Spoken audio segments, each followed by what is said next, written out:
अनुपमा का आज का एपिसोड शुरू होता है। अनुपमा बिना गठबंधन खुल जाता है। डॉली ये देख के शौक हो जाती है और कहती है कि ऐसा कैसे हो सकता है, मैंने तो ये गठबंधन बहुत ज़ोर से बांधा था। बा ये देख गुस्से में आ जाती है। काव्या ये देख के बहुत खुश होती है। अन्नू रोने लग जाती है, जिस पर बाबूजी कहते हैं कि ये अपशगुन नहीं है, ये भगवान ने मेरी बेटी अनुपमा को पैगाम दिया कि 25 साल तक वो विनाज और उसके घर वालों की खिदमत कर रही है। अब वक्त आ गया है कि वो अपनी पहचान बनाए, अपनी ज़िंदगी भी जिए। ये सुनकर सब घर वाले बहुत खुश होते हैं। इतने में अनु विनाज का हाथ पकड़ लेती है और कहती है गठबंधन तो खुल सकता है लेकिन ये हाथ जुदा नहीं हो सकते। ये सुनकर सारे घर वालों के लिए तालियां बजाते हैं। इतने में परितोष कहता है कि अब हम शादी के बाद की रस्में करेंगे। आज कमर में दर्द होने की एक्टिंग करता है और कहता है कि मैं अपने कमरे में जाकर थोड़ा सा रेस्ट करूंगा। ये सुनकर काव्या बहुत खुश होती है और चुपके से विनाज के रूम में चली जाती है। लेकिन बा विनाज से कहती है कि तुम्हारी शादी की रस्में हैं, तुम इन्हें छोड़कर कैसे जा सकते हो। लेकिन विनाज अभी भी कमर में दर्द होने का नाटक करता है। इतने में बा कहती है ठीक है तुम चले जाओ। इतने में अनुपमा भी उसके पीछे जानने लगती है, जिस पर बा कहती है कि तुम कहाँ जा रही हो, तुमने पूजा नहीं करनी। तो रूम में जाते हैं और ये देख के शौक हो जाता है कि काव्या पहले से उसके रूम में मंगलसूत्र हाथ में पकड़े हुए बैठी होती है। विनाज जल्दी से अपने रूम में जाता है और दरवाज़ा बंद कर देता है और काव्या से कहता है प्लीज़ अभी चली जाओ, हम इस बारे में बाद में बात करेंगे, इससे पहले कि हमें कोई देख ले। मैं तुमसे माफ़ी मांगूंगा, सब कुछ करूँगा, लेकिन अभी तुम यहाँ से चले जाओ। लेकिन काव्या वहाँ से नहीं जाती। दूसरी तरफ अनुपमा देविका से कहती है कि मैंने अपने रूम में जाना है, विनराज को बाम लगानी, उनके कमरे में बहुत दर्द है, उनको कुछ आराम मिलेगा, तुम मेरे साथ आओ। जिस देविका उससे मजाक करती है और कहती है अभी तो सुहागरात में टाइम है। इतने में अनुपमा में शर्मा जाती है। रास्ते में उन्हें राखी मिलती है। राखी अनुपमा को उसकी और विनराज की शादी पर मुबारक देती है और कहती है कि अब उम्मीद है विनराज काफ़ी ज़्यादा तुम पर तवज्जो देगा, जिस पर ये बात देविका को बिल्कुल भी अच्छी नहीं लगती।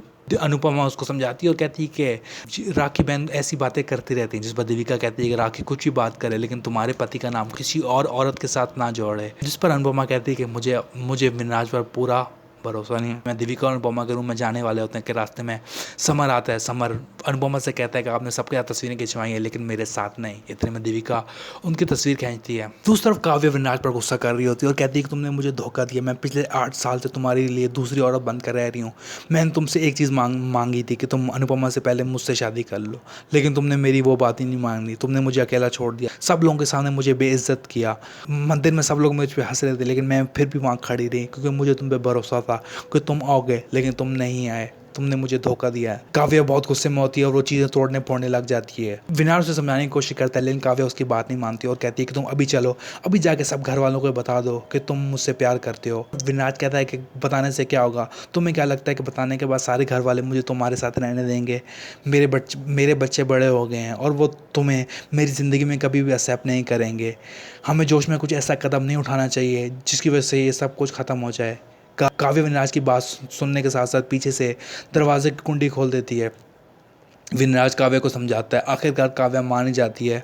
विनराज काव्या को अपनी तरफ बुलाता है। तो अनुपमा देविका अनुपमा के रूम में आ रहे होते हैं लेकिन रास्ते में देविका को कुछ काम आ जाता है। देविका किचन में चली जाती है। अनुपमा अकेले अपने रूम में आती है, अपने रूम का दरवाज़ा खोलती है और देखती है कि विनराज ने काव्या को गले लगाया हुआ होता है।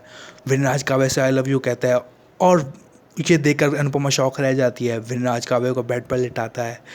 अनुपमा ये सब बर्दाश्त नहीं कर पाती, उसे चक्कर आने लग जाते हैं। लेकिन विनराज को ये नहीं पता चलता कि अनुपमा उसके रूम में आ चुकी है। इतने में अनुपमा बेहोश हो जाती है। विनराज अनुपमा के गिरने की आवाज़ सुनकर देखता है कि अनुपमा ज़मीन पर गिरी हुई है। ये देखकर विनराज और काव्या शौक रह जाते हैं। विनराज भागकर अनुपमा की तरफ जाता है, देखता है कि अनुपमा बेहोश होती है और वो काव्या को वहाँ से जाने के लिए कहता है और कहता है कि तुम यहाँ चली जाओ, मैं अपनी बीवी को संभाल लूँगा। काव्या रूम से बाहर चली जाती है और विनराज अनुपमा को उठाने की कोशिश करता है। अनुपमा का एपिसोड और भी इंटरेस्टिंग होने वाला है क्योंकि काव्या अनुपमा के रूम से निकलने के बाद रास्ते में देविका से मिलती है। देविका देखती है कि काव्या बहुत टेंशन में है। वो सोचती है कि लगता है काव्या ने कोई भूत देख लिया है। रास्ते में उसे राखी मिलती है। राखी देखती है कि काव्या के कंधे पर सुहागरात वाले बेड का फूल है। ये देखकर राखी बहुत खुश होती है और कहती है कि मेरी विश पूरी हो गई, अब एंटरटेनमेंट होने वाली है।